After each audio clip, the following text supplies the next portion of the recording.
আসসালামু আলাইকুম প্রিয় সাথী ও বন্ধুগণ। আমি এখন বিবাহিত ব্যাচেলার।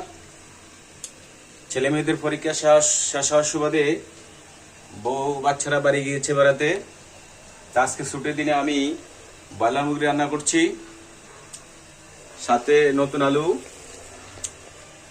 তাই প্রথমে মাংসটাকে সকল ধরনের মশলা দিয়ে মাখিয়ে নিলাম। তারপরে মাখে মাংসটাকে কষাই নিচ্ছি চুলাতে। মাংসটা কষানো শেষ হলে তারপরে গরম পানির জল দিয়ে দেব এবং আলুটাকে একটু কষাই নিলাম।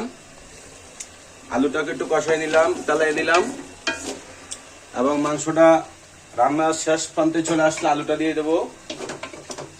সাথে আছে ধনেপাতা। তা আমি আজকে নতুন রাঁধুনি, মোটামুটি ভালোই গ্রাম বের হয়েছে। তোমরা যারা কাছাকাছি আছো চলে আসো, একসাথে আমরা লাঞ্চ করবো ইনশাল্লাহ। দেরি না করে চলে আসো এখনই। যারা কাছাকাছি আছো, মহাখালী বাস স্টেশনের পাশে বাসা, আজকে একসাথে লাঞ্চ করবো ইনশাল্লাহ।